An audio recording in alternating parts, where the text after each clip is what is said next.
Hello and welcome to this Come to Jesus Daily Devotional. I trust you are well. Today we continue in the Gospel of Luke. Let's read from Luke 8, 1-3. After this, Jesus travelled about from town and village to another, proclaiming the good news of the kingdom of God.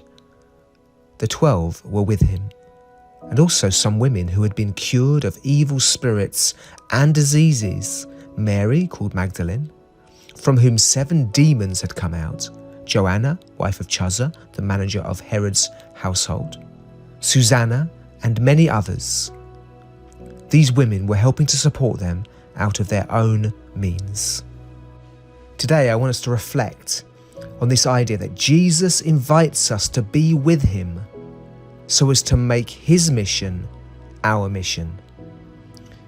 Many people have what they call a bucket list, and this is a list of experiences and accomplishments that they hope to achieve in their lives. I wonder if you've got a bucket list, things you'd like to achieve in your life. It's probably a good idea, isn't it? But we'll reflect on that idea as we go along in this devotional. Things like, I suppose, career, family, travel, lifestyle. As Christians, however, our bucket list, our ambitions should surely be those of Christ, because he is our King and we're his disciples.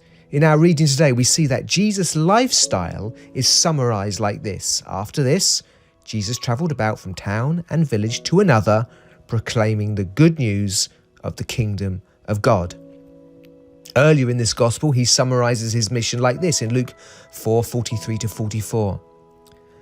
But he said, I must proclaim the good news of the kingdom of God to other towns also, because that is why I was sent. And he kept on preaching in the synagogues of Judea.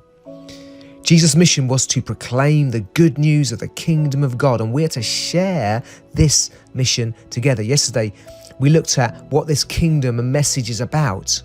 And today I want us to be challenged and encouraged to actually make Jesus' mission our mission and allow it to affect every aspect of our lives. This focus radically affected everything in Jesus' lifestyle. It affected what he spoke about as he proclaimed the good news of the kingdom of God. It affected where he lived as he travelled about from town and village to another. It affected who he was with as he went around with these men and women proclaiming the kingdom of God. We're not all called to be travelling evangelists or in full-time church work, but sharing the message of the kingdom, inviting people to know Jesus and enter his kingdom, is the reason, it's the main reason why we live where we live and do the job that we do.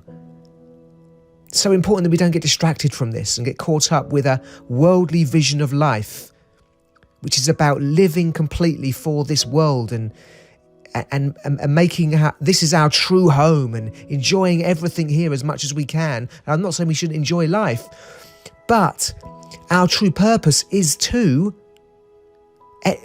serve the King, to invite people to know the King and to speak about the King. That's the underlying reason for why we live where we live and why we do what we do. This whole subject of sharing the gospel of the kingdom reminds me of what we read earlier in Luke 5:10-11. Then Jesus said to Simon, don't be afraid. From now on, you will fish for people. So they pulled their boats up on shore, left everything and followed him.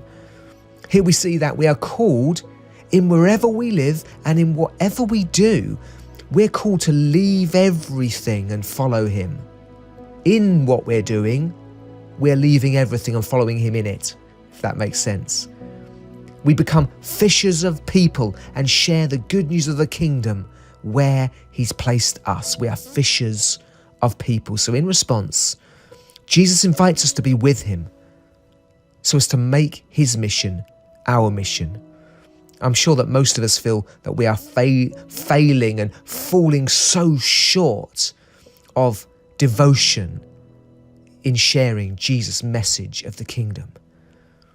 How can we take a step forward though? How can we take a step forward today? Well, I suggest it begins with humble prayer. take a moment to read this text and maybe the Great Commission from Matthew 28:19-20.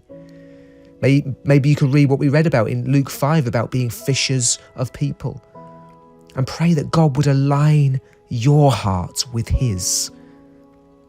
Secondly, pray regularly for God to give you opportunities and for him to give you the courage to make the most of every opportunity to share the gospel. Let's give our lives entirely to Christ and his mission. That's why we're here.